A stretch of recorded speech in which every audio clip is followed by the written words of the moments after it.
Hello बच्चों, let's read the question. The question says, assertion है हमारे पास, for a system of particle under central force field the total angular momentum is conserved. तो एक system particle under central force field है तो उसमें total angular momentum conserve है।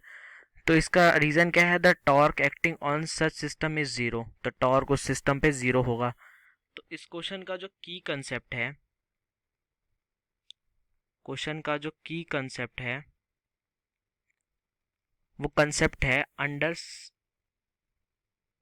Under central force,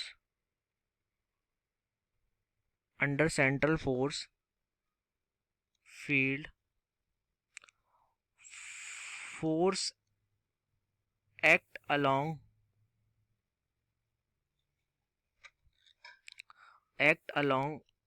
the line joining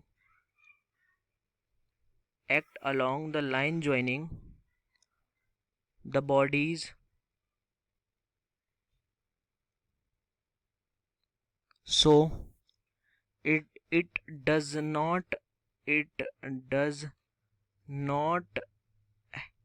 have rotatory effect।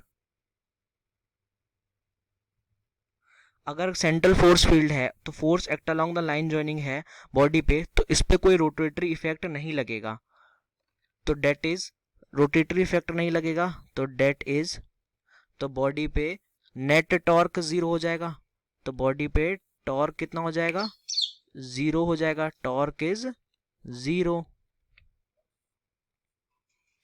Torque is zero. जब torque zero होगा तो torque का फॉर्मूला क्या होता है? T is equal to R perpendicular cross F. R ये क्या होती है? Perpendicular distance. ये अलोंग सेम लाइन ज्वाइनिंग पे ही लगता है, अदरवाइज ये इस पे अगर नेट टॉर्क जीरो होगा मतलब इस पे रोटेटरी इफेक्ट नहीं लगेगा। तो टाउ जीरो होगा, तो मतलब टाउ जीरो होगा तो एल कांस्टेंट हो जाएगा। तो आइए देखते हैं। For a system of particle मतलब क्या कह रहा है? For a system of particle under central force field the total angular momentum is conserve. कोई सेंट्रल फोर्स फील्ड पे लाइन ज्वाइनिंग पे उस पर कोई रोटेटरी इफेक्ट नहीं लगता, तो रोटेटरी इफेक्ट नहीं लगता तो उस पर टॉर्क जीरो है, तो टॉर्क जीरो होगा तो एंगुलर मोमेंटम कंजर्व होगा।